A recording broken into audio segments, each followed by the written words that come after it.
વડોદરાનો સૌથી જૂનો વિસ્તાર જે ઇલેક્શન વોર્ડ નંબર 14માં આવેલો છે, તેમાં અલગ અલગ પ્રકારના લોકો કલ્યાણ કામો હાથ ધરવામાં આવ્યા છે, જેમાં આજરોજ વડોદરા ઇલેક્શન વોર્ડ નંબર 14માં આવેલા જંબુબેટ કહાર મહોલ્લામાં વર્ષોથી ડ્રેનેજની સમસ્યા જોવા મળી હતી. તે સમસ્યાનું નિરાકરણ લાવવા માટે ડ્રેનેજ કામગીરી હાથ ધરવામાં આવી છે. સ્વર્ણિમ ગ્રાન્ટમાંથી આ વિકાસલક્ષી કામોને વેગબંતુ બનાવવામાં આવી રહી છે.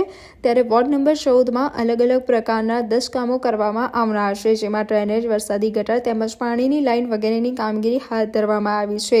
હિન્દુ પરંપરા મુજબ શ્રીફળ ફોડી વિકાસલક્ષી કામગીરી શરૂ કરવામાં આવી હતી. આ પ્રસંગે રાવપુરા વિધાનસભાના ધારાસભ્ય અને ગુજરાત સરકારના મુખ્ય દંડક બાલકૃષ્ણ શુક્લ, વિસ્તારના અગ્રણીઓ તેમજ વોર્ડ નંબર 14ના મ્યુનિસિપલ કાઉન્સિલર નંદાબેન જોશી, સચિન પાટડિયા, હરીશ ઢીંગર, નીલમબેન ચોકસી તેમજ વોર્ડ નંબર ટીમ તથા કાર્યકર્તાઓ વિશેષ ઉપસ્થિત રહ્યા હતા. વડોદરા શહેરમાં વોર્ડ નંબર 14 એ જૂનું વડોદરા જેને કહેવાય તે પ્રમાણેનો એક વિસ્તાર છે.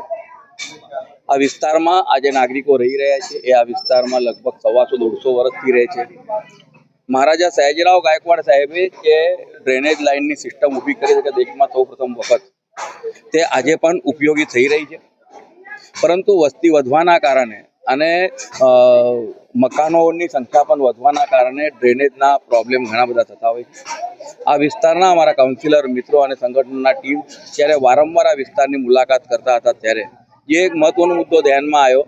આજે જેને આપણે કહાર મોહલ્લો કહી શકીએ, જેને ખારીવાવ રોડ અને જંબુબેટનો જોડતો વિસ્તાર કહી શકાય છે, એ વિસ્તારમાં ડ્રેનેજની લાઈનો વારંવાર ઉભરાતી હોવાના કારણે રાજ્ય સરકારના સ્વર્ણિમ ગ્રાન્ટમાંથી, એટલે કે માનનીય મુખ્યમંત્રી શ્રી ભૂપેન્દ્રભાઈ પટેલ સાહેબ દ્વારા શહેરી વિસ્તારમાં અનેકવિધ કામો જે હાથ પર લેવાય છે અને ખૂબ મોટી જેની અમાઉન્ટ થતી હોય, જેની સંખ્યા મોટી થતી હોય છે, એ બધા જ કામો સ્વર્ણિમની ગ્રાન્ટ હેઠળ કરવા માટેનું જે આયોજન કરવામાં આવ્યું અને તેમાં આજે વડોદરા શહેરના રાવપુરા વિધાનસભા વિસ્તારના વોર્ડ નંબર 14માં અલગ અલગ પ્રકારના કામોની જ્યારે શુભારંભ થઈ રહી છે, ત્યારે ડ્રેનેજના કામો, વરસાદી ગટરના કામો અને પાણીની લાઈનો બદલવાના કુલ મળીને 10 જેટલા કામોનો જે શુભારંભ થઈ રહ્યો છે અને જેની કિંમત લાગત લગભગ 1 કરોડ 10 લાખથી પણ વધારે થતી હોય છે. તો આપના માધ્યમથી તમામ નગરજનોને, ખાસ કરીને રાવપુરા વિધાનસભા વિસ્તારના મારા તમામ નાગરિકોને વિનંતી કરું છું કે આપના વિસ્તારમાં પણ આવા કોઈ કામો હશે કે જેના કારણે તમને તકલીફ થતી હશે, તો એ તકલીફ દૂર કરવા માટે અમારી સંગઠનની ટીમ અને ચૂંટાયેલી ટીમ સતત આપની સાથે સંપર્કમાં છે જ.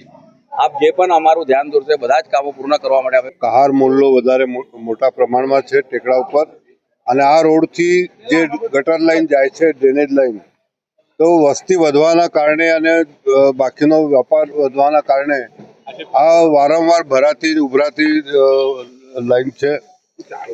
આ જે નવી લાઈન નાખવાનું કામ કોર્પોરેશનના અમારા મિત્રોએ જે હાથમાં લીધું, એના કરતાં અહીંના રહીશોને અને અહીંથી ખાસ કરીને કલેક્ટર ઓફિસ સુધી જવાનો જે રસ્તો હોવાના કારણે સતત ટ્રાફિક રહે છે, એની એક બહુ મોટી સમસ્યા દૂર થશે, એનો આજે આનંદ થાય છે.